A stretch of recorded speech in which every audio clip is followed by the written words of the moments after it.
E aí, galera, beleza? Vamos lá a mais uma correção de prova da Banco BGP. Esta prova foi aplicada lá em Paraopeba para cargo de professor de educação básica, PEB 1, professor dos anos iniciais, nível superior, correto?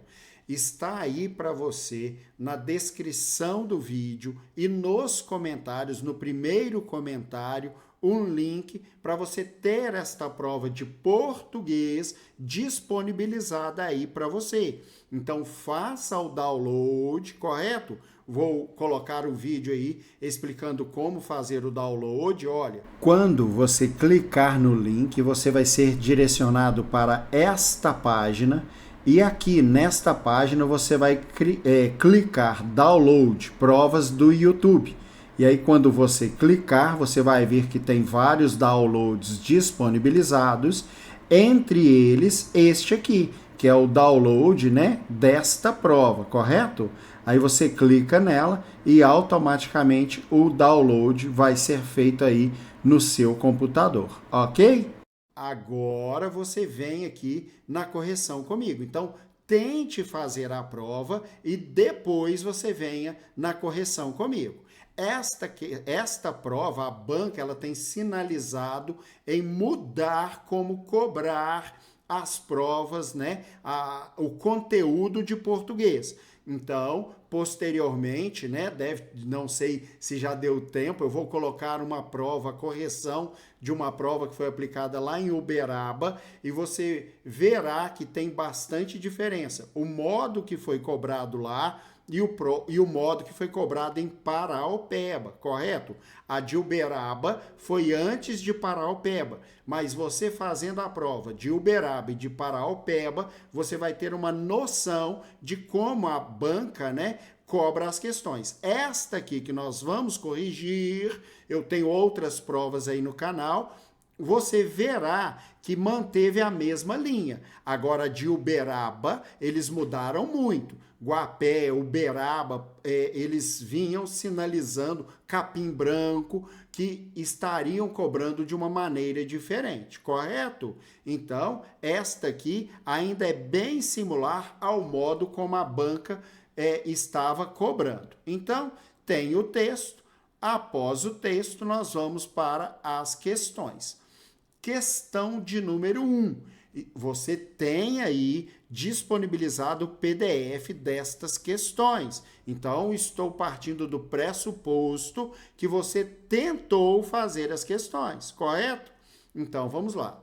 A partir da leitura do texto e de sua estrutura, é correto afirmar que trata-se de um texto literário, não literário, misto ou não verbal. Pessoal, texto literário é um texto que você encontra em romances, poesias, em ficções, correto? O não literário é um texto dissertativo, é um texto assim mais sério, um texto jornalístico, informativo, injuntivo.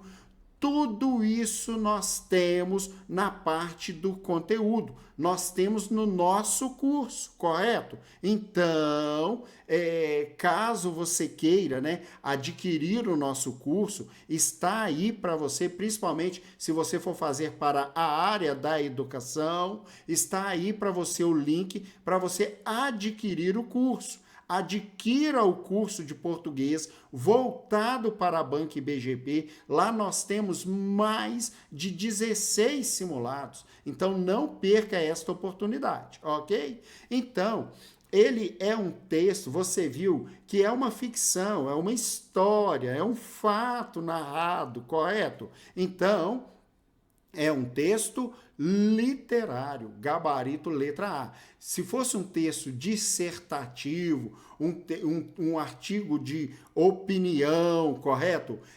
Ou um texto dissertativo misturado, né, com um texto literário, uma poesia, uma ficção, aí tudo bem, mas não era o caso. Ele era totalmente literário, gabarito letra A, correto? Temos tudo isso no nosso curso, além dos outros simulados da Banco BGP. Questão de número 2. Leia com atenção. O professor de história, que eu tenho uma parte desse trecho destacado, no seu primeiro dia de aula, entra e os alunos nem percebem. O professor de história, no seu primeiro dia de aula, entra e os alunos nem percebem, conversando, falando ou jogando no celular. Então, o que aconteceu? O professor entrou na sala de aula no primeiro dia e os alunos não deram a mínima, correto?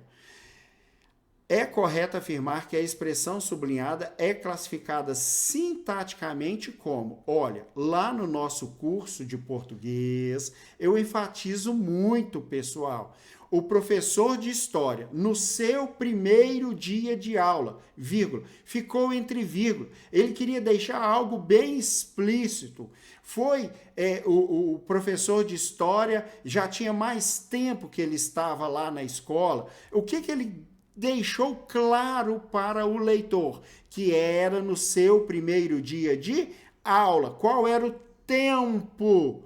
Ele deixou bem explícito o tempo. Então, tempo, modo, finalidade, tudo tem a ver com advérbios. Eu tenho aula de conteúdo de advérbios, locuções adverbiais, orações subordinadas adverbiais. Então, quando estiver relacionando com modo, estiver relacionando com finalidade, com tempo, está falando de advérbio, correto? Então, aqui eu tenho um adjunto adverbial de tempo, pessoal. Gabarito letra D. Eu deixei aqui para você, por quê?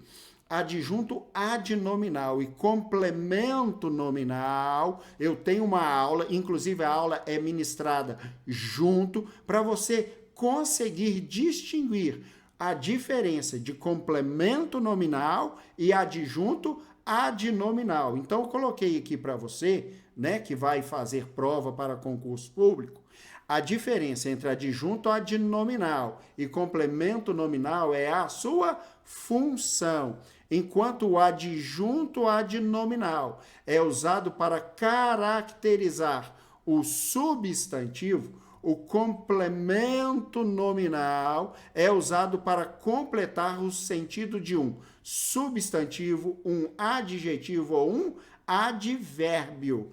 Por isso, o adjunto adnominal é um termo acessório, mas o complemento nominal não, porque a oração precisa dele para fazer sentido. Além disso, o adjunto adnominal tem função de agente, ou seja, quem executa a ação, enquanto o complemento nominal tem a função de paciente, quem sofre a ação. E as bancas têm explorado muito isso, né? Então, vamos continuar. Exemplos de adjunto adnominal e complemento nominal. Os aplausos da plateia alegraram os artistas. O da plateia é um adjunto adnominal, porque está caracterizando o substantivo aplausos. Mesmo sem essa parte, a oração teria sentido. Os aplausos alegraram os artistas. Por isso, não pode ser complemento nominal. Olha como era a frase. Os aplausos da plateia alegraram os artistas. Mas se eu tiro o adjunto adnominal, os aplausos alegraram os artistas. A frase não perde seu sentido. Estava ansioso pela vitória. Pessoal, se eu virar para você e falar, estava ansioso, qual a primeira coisa que você vai me perguntar? De quê? Ansioso pelo quê? Não é? Ficou um vazio na frase, correto? Na oração. Então, estava ansioso pela vitória. Então, pela vitória é um complemento nominal, porque está completando o sentido do adjetivo ansioso. Sem essa parte, a oração estaria incompleta. Estou ansioso. Ansioso por quê? Ansioso pelo quê? Pela vitória. Por isso não pode ser adjunto adnominal. Olha aí, ficou bem claro, né? Aqui ainda eu coloquei para nós, né, para ficar mais claro, para quando você se deparar com algo neste sentido, você conseguir gabaritar a questão. Adjunto adnominal, termo que especifica o substantivo que o acompanha. Pode ser representado por artigo, o cachorro fugiu. Aqui eu tenho um adjunto adnominal. Adjetivos, tenho grandes sonhos. Locuções adjetivas, a taça de vinho quebrou. Numerais, recebemos duas informações. E pronomes adjetivos, aceitei aquela sugestão. Tudo é adjunto adnominal, correto? Agora, exemplos de complemento nominal. Frituras fazem mal. A quê? Ao fígado. Estamos ansiosos. Pelo quê? Ansiosos por quê? Com o quê? Com a sua chegada. Então, aqui, ó, ao fígado, completa o sentido do adjetivo mal. Com a sua chegada, completa o sentido do adjetivo ansiosos. Alguém tem notícias. De quem? Dela. Dela completa o sentido do substantivo notícias. Então, aqui, ó, completando substantivo, adjetivo, adjetivo. Fique perto. Perto de quem? De mim. O de mim completa o sentido do advérbio perto. A música alta faz mal. A quem? Aos ouvidos. Aos ouvidos completa o sentido do advérbio mal. Estavam radiantes com as suas notas. Com as suas notas, completa o sentido do adjetivo radiantes. Então, está aí vários exemplos para vocês de complemento nominal. Olha o mal adjetivo e o mal advérbio.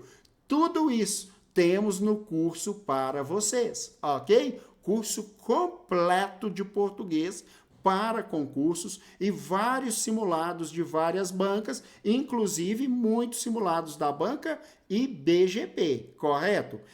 Simulados de português, matemática e raciocínio lógico, informática, tudo sem enrolação, tudo muito claro. Então vamos lá. Aqui eu ainda deixei, né? Tenho receio de errar. O de errar aqui é um complemento nominal. E eu deixei, pessoal, porque tem lá na questão também transitividade verbal. Verbos transitivos e verbos intransitivos. E quando é transitivo, tem o transitivo direto e o transitivo indireto. Eu tenho uma aula com mais de 20 exercícios, além dos simulados, que vai fazer você gabaritar todas as questões concernentes à transitividade verbal, que você não vai errar, ok? Então, não deixe de ver, né, de adquirir o curso, não perca tempo. Às vezes, esse concurso que você está querendo, você esperou ele por tanto tempo, não deixe passar, ok? Ótimo. E aqui eu deixei para vocês também, pessoal, todas as palavras que terminam com o sufixo mente, até que se prove o contrário, é um advérbio.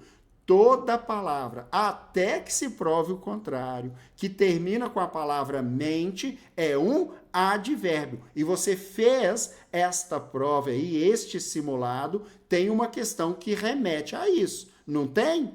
Ótimo. Então, advérbio de dúvida, provavelmente, possivelmente, intensidade, excessivamente, demasiadamente, de tempo, imediatamente, diariamente, de afirmação, certamente, realmente, de ordem, primeiramente, ultimamente. Então, se nós voltarmos aqui, o nosso gabarito ficou a letra D, porque primeiro você tem que analisar, né, a situação em que aparece o termo sublinhado aqui, e agora você tem uma noção muito grande de adjunto adnominal, complemento nominal e objeto indireto, transitividade de verbos, né? É lógico que a transitividade eu não fui tão abrangente, mas tudo tem no conteúdo para você, correto? Adquira o curso e fique craque em português. Olha que questão fácil. Releia o trecho a seguir. Os italianos, como os espanhóis, alemães, japoneses, vieram para cá para bater enxada, trabalhar nos cafezais quando os escravos foram libertados. A relação ao uso da vírgula, aula de pontuação, tem no conteúdo. No trecho sublinhado abaixo, é correto afirmar que as vírgulas no trecho sublinhado foram utilizadas para isolar aposto explicativo? Não, né, pessoal? O que é um aposto explicativo? Pelé, vírgula, o rei do futebol, vírgula, fez 1000 gols. O rei do futebol é um aposto explicativo. Não foi o caso no nosso aqui, né? As vírgulas no trecho sublinhado foram utilizadas para isolar itens enumerados. Isso aqui está corretíssimo, pessoal. Então, meu gabarito, a letra B. Isolar termos enumerados. Quais? Italianos, espanhóis, alemães, japoneses, enumerados, correto? Então, gabarito, letra B. As vírgulas no trecho sublinhado foram utilizadas deslocado para isolar o adjunto adverbial? Nada a ver, né? E as vírgulas no trecho sublinhado foram utilizadas para isolar vocativo. O que é o vocativo? Temos aulas de tudo. Adjunto adverbial, vocativo, aposto, pontuação. Você vai saber das vírgulas, 2 pontos, ponto e vírgula, travessões, aspas, tudo. Além dos simulados que a banca explora muito pontuação. O que é um vocativo? Márcio, vírgula, vem cá, certo? É quando você chama alguém. Menino, vírgula, chega aqui, ok? Então, isso é o vocativo, é quando você chama alguém, certo? Então, meu gabarito, letra B. Questão 4. Olha aí que eu acabei de dizer para vocês. Finalmente, ele fala. Em relação ao conceito de sujeito, é correto afirmar que na oração acima temos, pessoal, a aula de sujeito que eu tenho para vocês lá no nosso curso preparatório, na nossa plataforma de estudos, eu falo muito de sujeito. Primeiramente, para você identificar o sujeito, você aprendeu isso lá no fundamental, você pergunta quem pratica a ação. Quem fala? Ele. Finalmente, ele fala, correto? Quem fala? Ele. Então, ele é o sujeito, é o núcleo do sujeito. Eu só tenho um núcleo, então ele é o sujeito. Então, se eu tenho apenas um núcleo, é um sujeito simples, gabarito, letra B. Se tivesse finalmente, João e Maria falam. Aí eu tenho 2 núcleos, João e Maria. Seria sujeito composto, mas eu só tenho um núcleo, então é sujeito simples. E o sujeito indeterminado? Finalmente, todos falam. Todos é indeterminado. Dá para me falar com exatidão quem fala? Não. Todos, não dá para mim definir quem. Então é indeterminado, correto? Sujeito desinencial. Finalmente falaram. Quem falaram? Eles. Então é desinencial. Desinencial é oculto. Dá para você ter, né, a certeza de quem falou. Eles falaram. Finalmente falaram. Quem falaram? Eles falaram. Então é desinencial, é oculto. Inexistente. Houve quem falou. O verbo haver, pessoal, é um verbo impessoal, correto? Não tem sujeito. Então, quando a frase tem o verbo haver, o sujeito ele é inexistente. Mas é só o verbo haver? Não. Também o verbo, né, quando caracteriza tempo decorrido, faz 5 anos estudei faz 5 anos que estudei nesta escola. Então, tempo decorrido. Então, não tem sujeito. O verbo ser em algumas situações e fenômenos da natureza. Nevou, trovejou, relampeou. É um sujeito inexistente. Olha, lá no nosso curso, nós temos inúmeras correções de provas da banca e BGP. E em várias provas da banca, ela cobra sujeito indeterminado, simples, desinencial, inexistente, sujeito composto. E inúmeros candidatos ainda continuam errando estas questões, ok? Quer saber do nosso curso? Está aí na descrição. Clica aí, adquira o curso. Você vai comprar o curso de português e vai ganhar matemática e raciocínio lógico e o de informática, certo? E além dos simulados da banca que nós temos lá na plataforma. Aí vamos continuar. Ainda em relação ao trecho, finalmente ele fala, é correto afirmar que trata-se de uma frase nominal.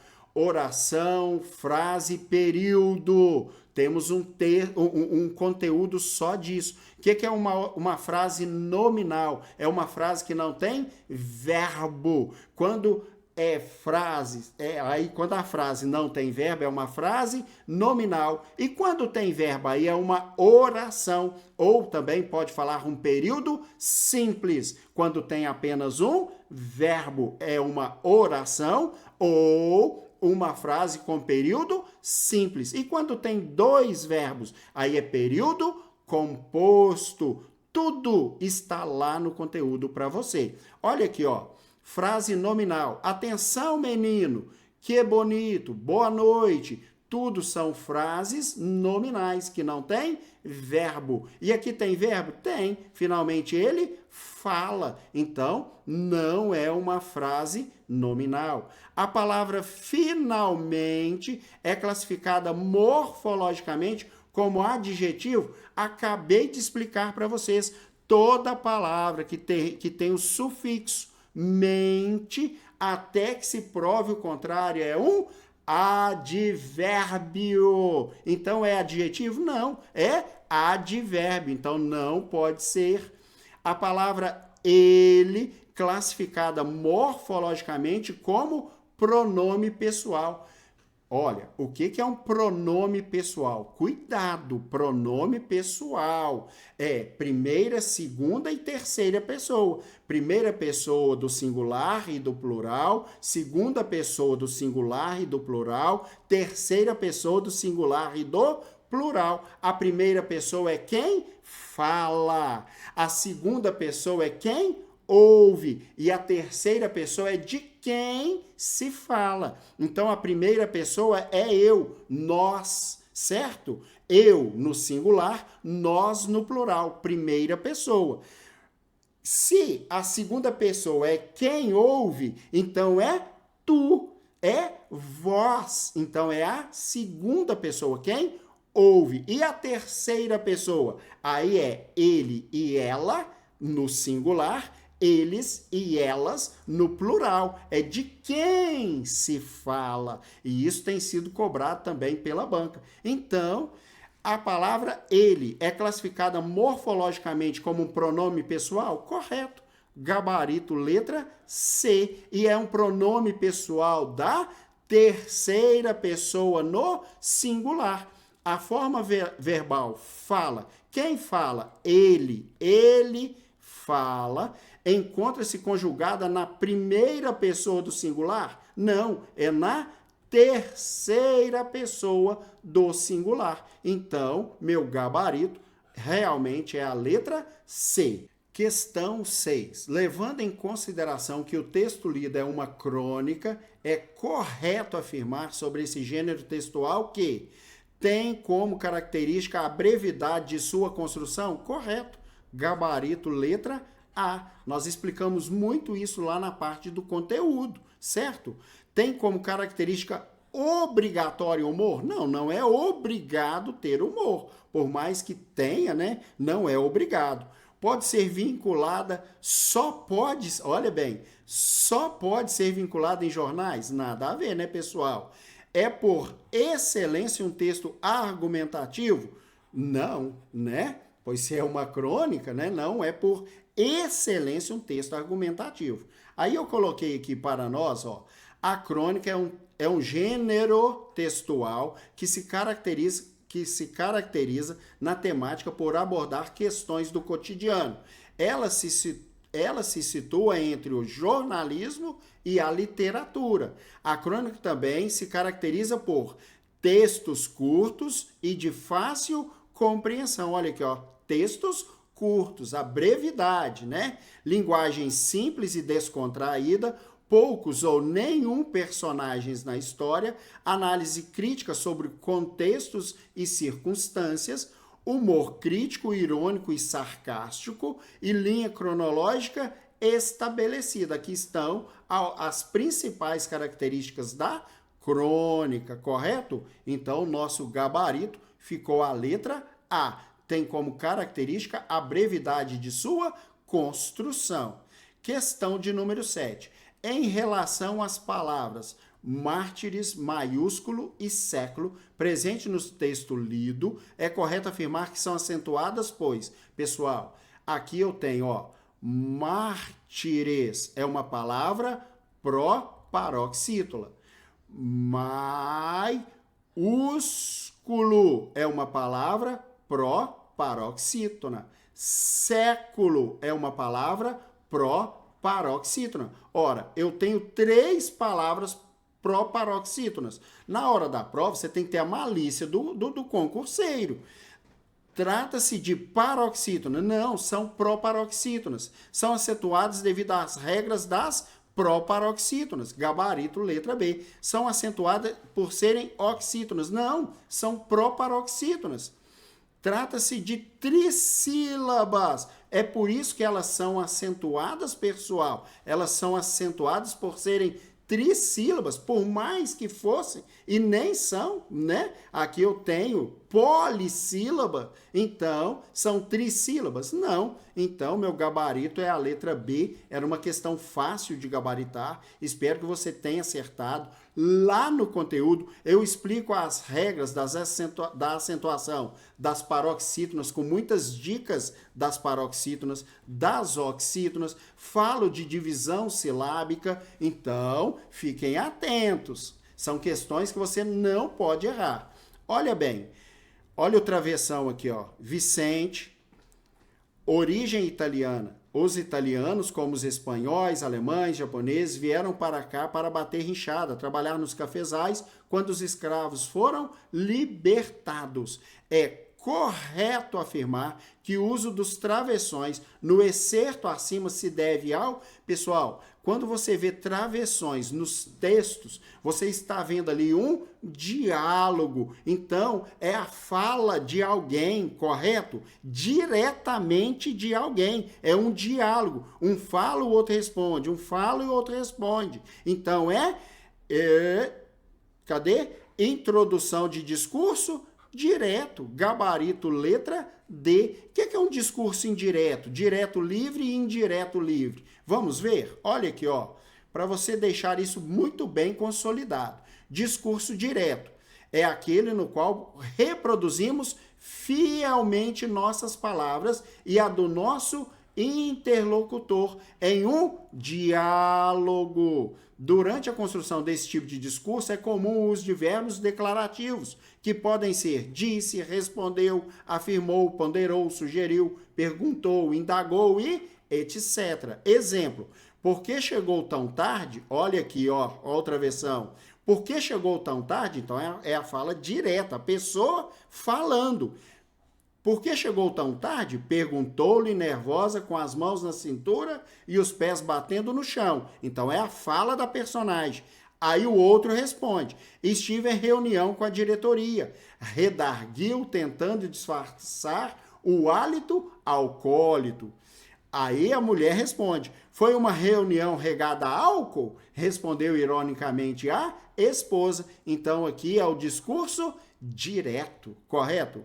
Discurso indireto. O discurso direto, o personagem está falando, né? A pessoa está falando, alguém está falando. E o indireto, para você gravar aí para você, é quando eu falo para alguém, quando eu uso as palavras que alguém falou e eu as utilizo, correto? Então vamos lá, ó.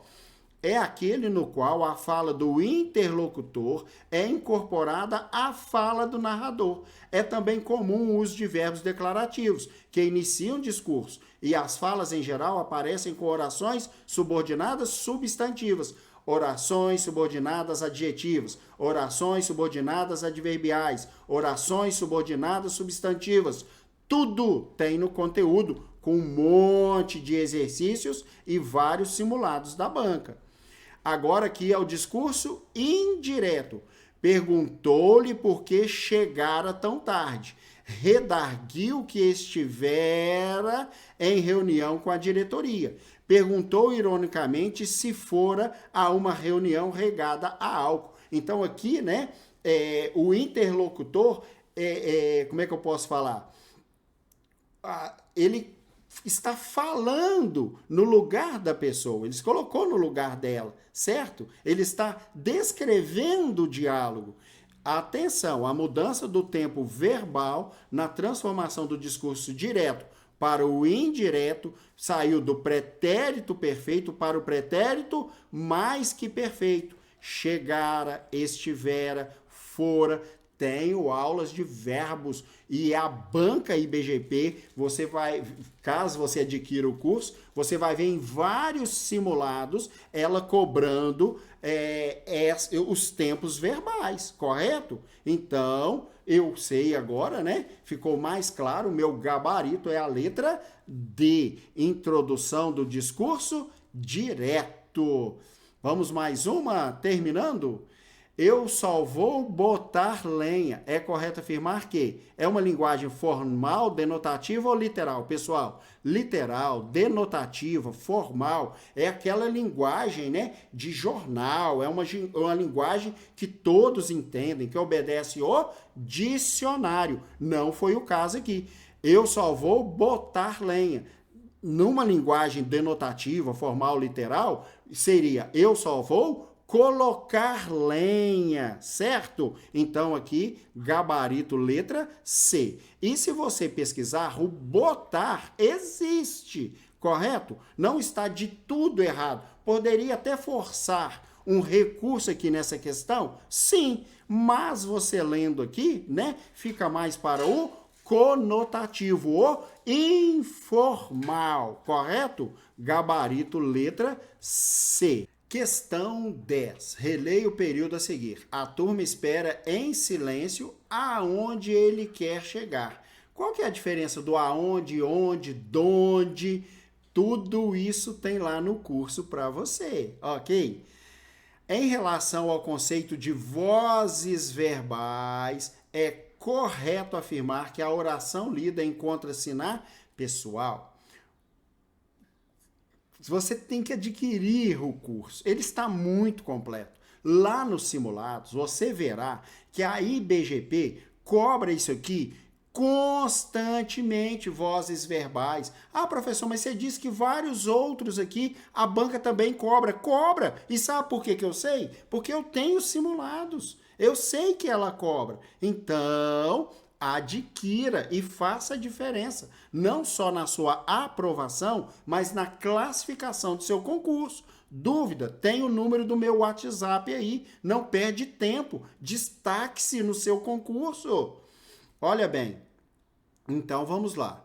Deixa eu apagar aqui para ficar mais fácil nós entendermos, né? Então o que eu tenho? A turma espera em silêncio aonde ele quer chegar. Ele quer chegar, certo?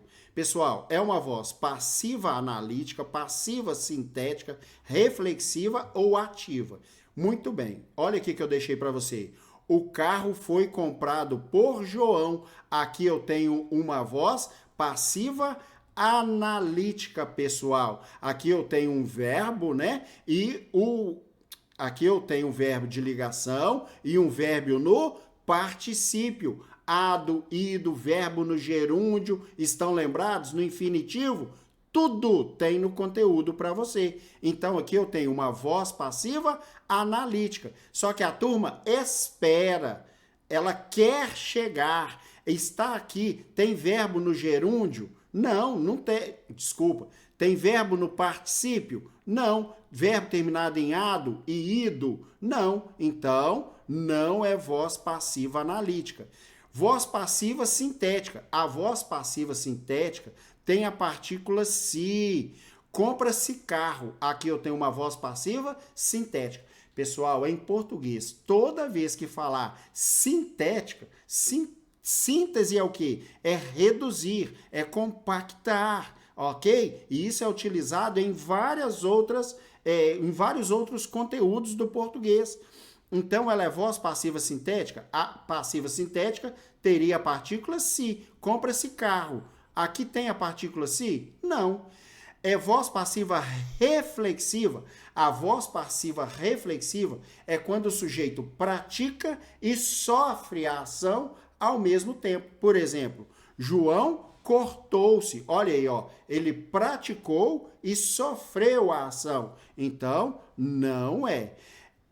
Então não é reflexiva, não é passiva sintética, ela é voz passiva ativa. Ativa o sujeito, pratica a ação. João comprou um carro, João comprou o carro, correto? Então ele praticou a ação, ele comprou. A turma espera, ela quer chegar, então está praticando a ação. É uma voz ativa, gabarito letra D, correto? Então está aí a correção da prova para vocês. Caso vocês queiram conhecer mais o nosso curso, está aí na descrição do vídeo. Um abraço!